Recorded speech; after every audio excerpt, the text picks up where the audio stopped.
It, two little letters, just one syllable. It can mean almost anything.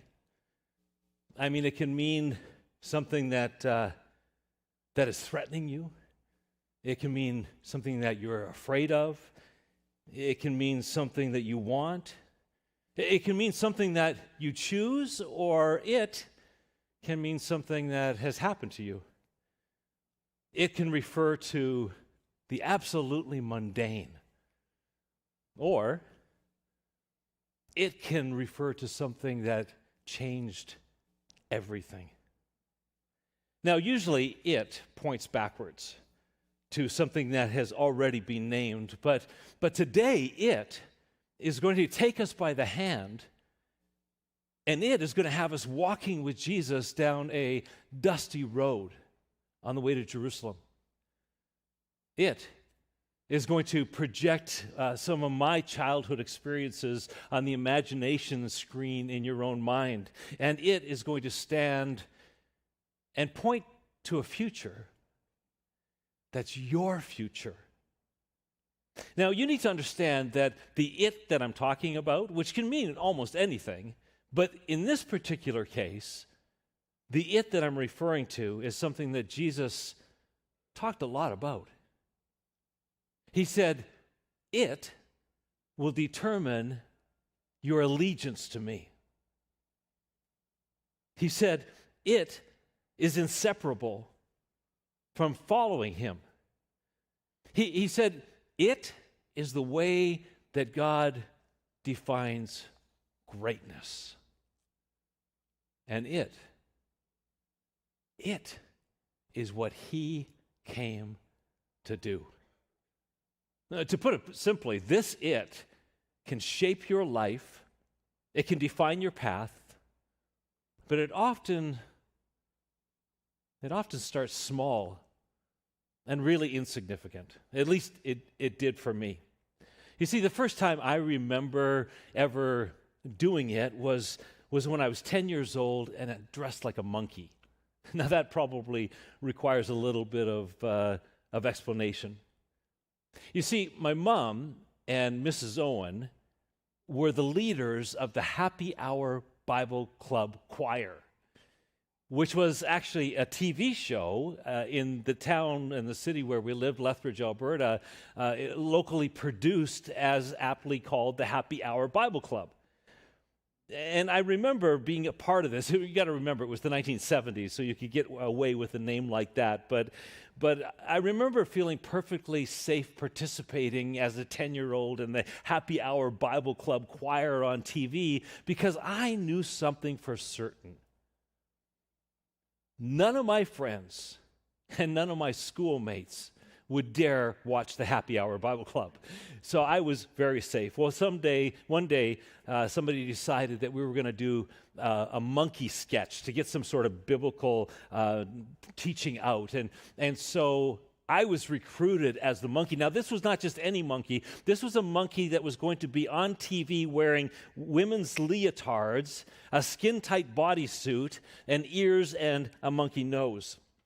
Apparently, I possessed all the spiritual gifts needed for this role. The reality was that my mom couldn't find anybody else, and so she assigned it to me. Well, the program aired, and the next day I went to school, and everybody was laughing at me, pointing out the monkey. My brilliant plan had contained one small flaw. That kids who would never admit to watching the Happy Hour Bible Club were watching the Happy Hour Bible Club. But strangely, it didn't really bother me. I mean, even at that age, I seemed to understand that standing up for Christ and doing something for Jesus to get a biblical truth across was probably going to cost you, even if it meant costing me my dignity. A couple of years later, we moved from Lethbridge, Alberta to Regina, Saskatchewan, and after we finished unloading the moving van, I got my bike out and I went for a bike ride around the community, and 4 blocks away from our house, I found a portable church meeting in a trailer. And what was so intriguing was that right next door, there was a construction site. They were building a permanent church. And as I rode my bike by, I looked and I saw a man, a welder, who was walking across a beam about 20 feet off the ground. My dad was a welder. I knew he would absolutely identify and love this, and so I couldn't wait to go home and tell him. And so I told him, and we came back, and we met the welder. It turned out that the welder was the pastor of the church. And within a couple of weeks, I was doing it again. I was serving 3 nights a week on the construction crew, pulling nails and picking up scraps of lumber, or wearing my hard hat as a 12-year-old, doing whatever I could to help build this church. Once the church was built, I found myself doing it again every Saturday morning as part of a cleaning crew. We would vacuum, we would set up chairs, we would clean toilets and get the church ready. I was becoming very excited about it. And then one day, about a year later, I found myself in a really small closet-sized office with an old Gestetner printing machine, and I became the church bulletin printer. Every week, I would print the bulletins. And then it had me serving on Sunday mornings as the sound tech, and I would run the audio for the entire church. My excitement for it was only growing. A monkey costume on a TV show, a construction site, a mop, a vacuum, a printing machine, a soundboard. None of these sound particularly spiritual. And yet, they would shape the direction of my life. For the next 45 years, in fact, right to this very moment that I'm sitting on the stool communicating to you, I have been so enamored with it. In fact, I have had one calling.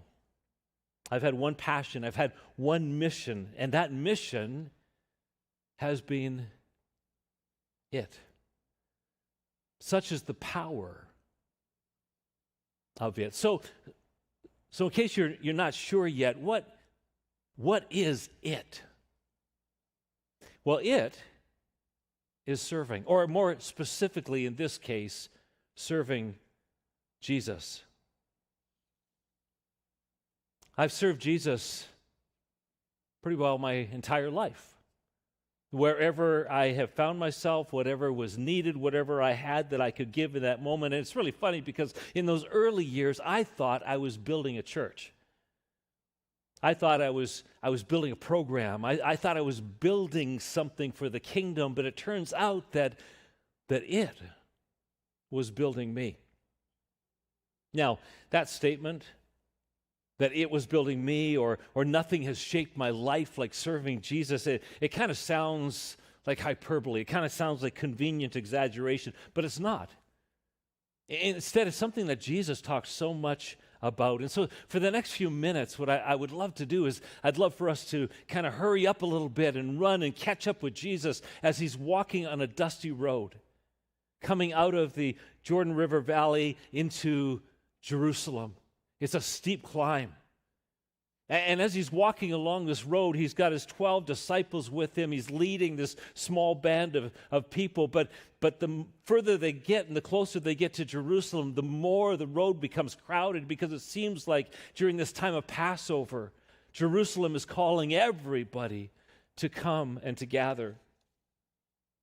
The road is steep. Many clusters of families carrying their possessions. Some have small herds of animals. Some have small herds of children. And they're approaching Jerusalem. And they're singing these songs of ascent as they go upwards towards Jerusalem with a lot of joy and anticipation. But Jesus walks with a steady pace as somebody who knows what is waiting for him. You see, a short time earlier, Jesus had gathered his team. He wanted to be really super clear about what was going to happen. And so he gathers his team and he basically says, look, we're going to Jerusalem, and there I'm going to fulfill my mission. I will be betrayed, condemned, mocked, flogged, crucified, but I will rise again. Incredibly, somehow, these 12 disciples, what they heard was, we're going to Jerusalem where I'm going to fulfill my mission and become the king. I mean, they completely missed all the stuff about suffering and flogging and crucifying and torture and death. Instead, they projected their hopes. You see, Jesus had talked a lot about the kingdom of God. And so they assumed as he went to Jerusalem that he was going to be becoming the king sitting on a royal throne, which left a really awkward question in the air. Who's going to be sitting on either side of him? On the left and on the right? Well, James and John were pretty sure they knew who that was going to be, them. I mean, they were some of the first disciples. They'd been with him the longest. They had left their business and sacrificed their business to follow Jesus. They'd been there as his apprentices. They'd watched him heal people and feed thousands of people. And they were at the Mount of Transfiguration. And so they had seniority and experience and skills and tenure. Surely they would be chosen to sit on that little throne to the right and the little throne to the left of Jesus. And so they crossed their fingers, but their mom was not about to leave anything to chance. She saw the urgency at the moment. She was there, and so she watched for the opportunity. And with her heart pounding in her chest, she leapt into action. She grabbed her adult sons, James and John, and she went and she thrust herself before Jesus, and she knelt before Jesus. And in Matthew 20:21, we read that Jesus stopped and said, "What do you want?" And she made it clear. She said, "Jesus, I want you to grant that when you come into your kingdom, that you would have one of my sons sitting on the right and the other sitting on the left of your kingdom." And there it was. Not just a request by a mother that her sons might be included in the kingdom. She wasn't just asking for inclusion, she was asking for distinction. She wanted them to have the seats of honor on the right and the left. Now, we're not exactly sure what James and John's response was at this moment. We don't know if they were standing behind Mom and going, "Oh, I'm so embarrassed," or if maybe they were a part of this and had actually put her up to it. But here's what we do know. As Jesus was walking into Jerusalem thinking about crucifixion, they're thinking about coronation. As Jesus was walking into Jerusalem thinking about sacrifice, they're thinking about status. As Jesus was thinking about the crown of thorns, they're thinking about the crown of honor. As Jesus is thinking about the cross that he's going to carry, they're thinking about the new title that they're going to carry. You know, it's really interesting because their feet were moving in the same direction of Jesus, and yet their hearts were going in the opposite direction. Did you know that that is possible? That is possible for us here today. That your feet can be moving in the same direction of Jesus, but your heart is moving in the opposite direction. So how does Jesus respond to this bizarre request? Well, it's actually recorded for us in Matthew chapter 20, verse 22. It says this, "You don't know what you're asking," Jesus said to them. "Can you drink the cup that I'm going to drink?" "We can," they responded. Jesus said to them, "You will indeed drink from my cup," which was a cup of suffering and torture. "But to sit at my right or to the left is not for me to grant. These places belong to those for whom my Father has prepared them."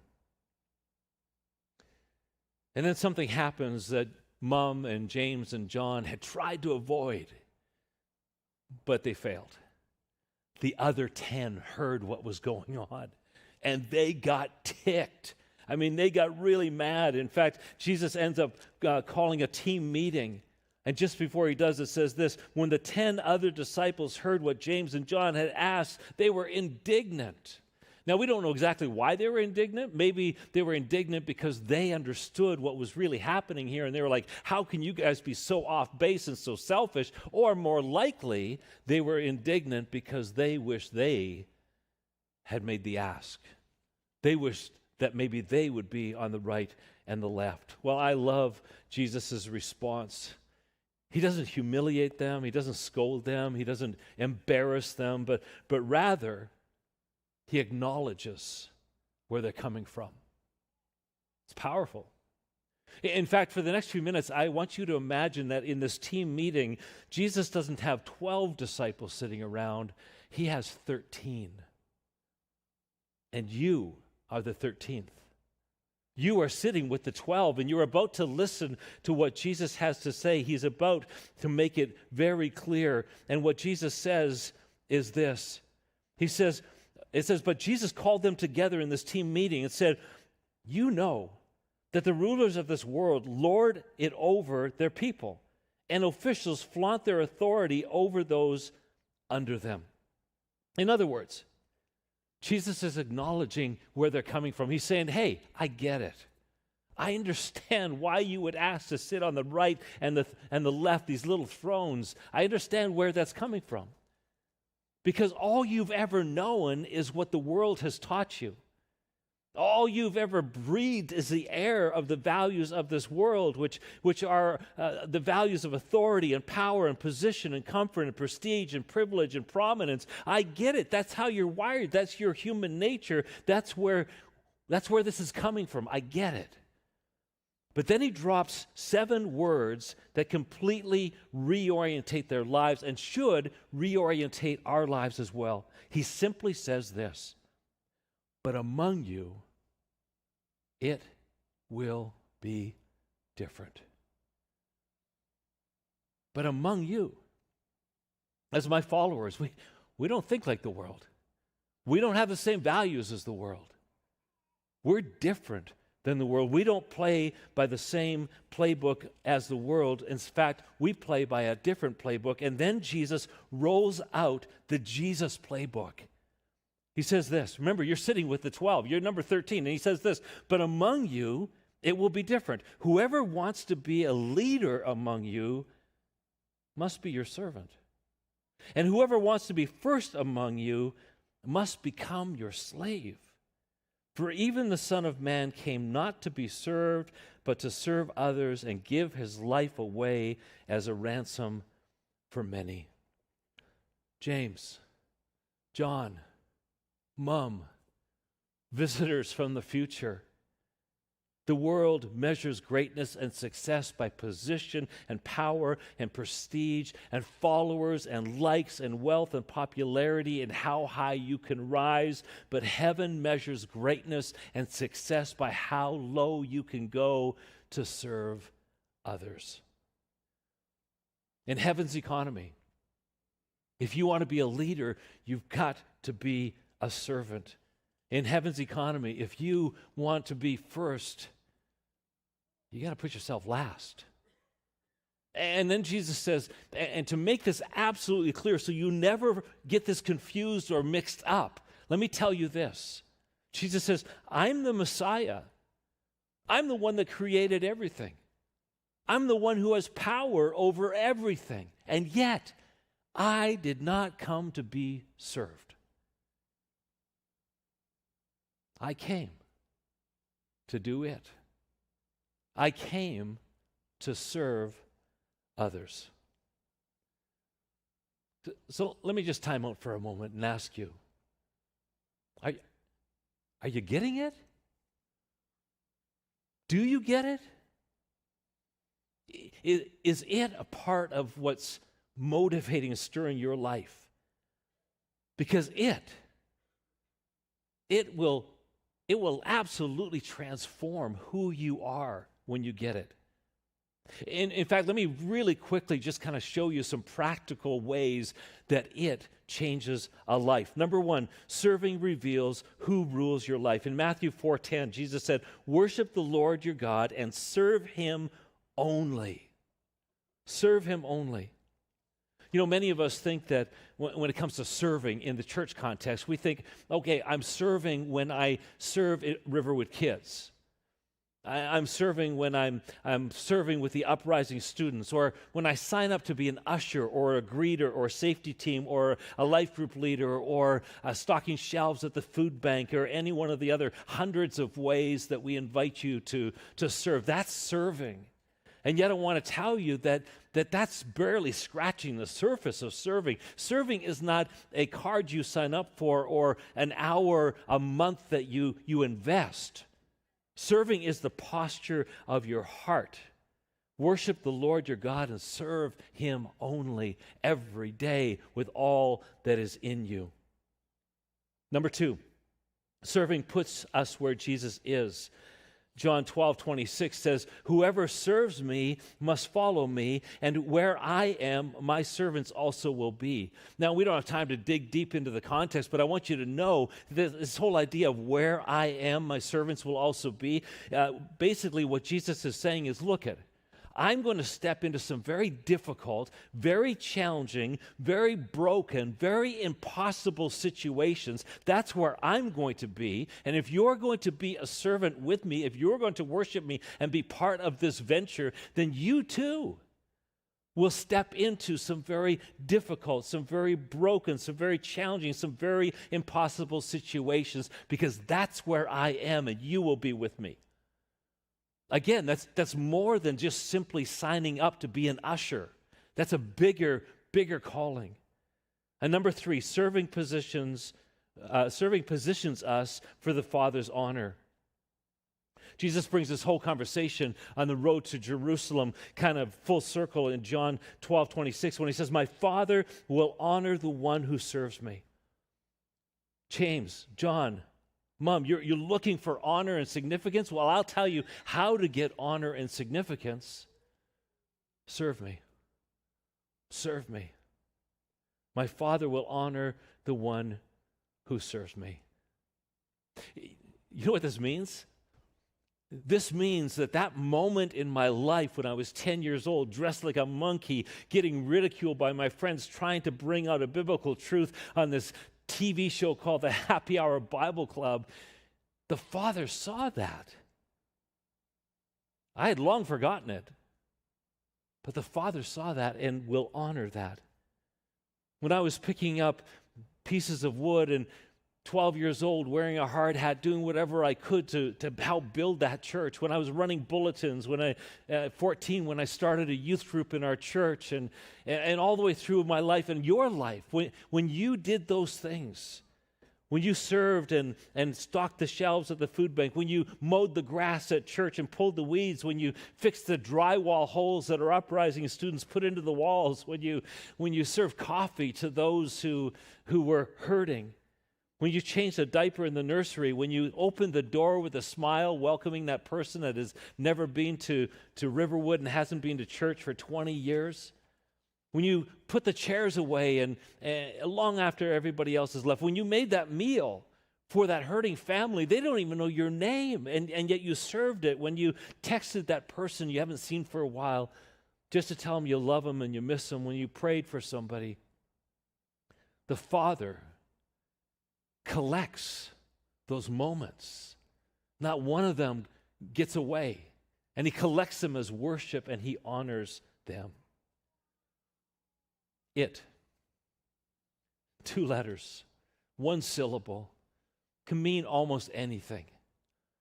But in this case, it means something that will absolutely change your life. It means serving Jesus by doing whatever is needed, wherever you happen to be, with whatever you have. And listen, don't make the mistake of James and John and Mom. The question isn't, do I get an important title?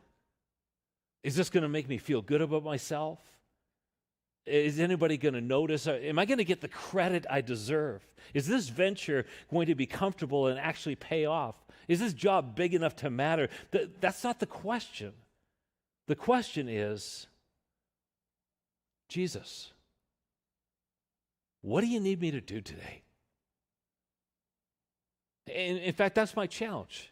Wake up tomorrow morning, and as your feet hit the floor, make that your prayer. Jesus,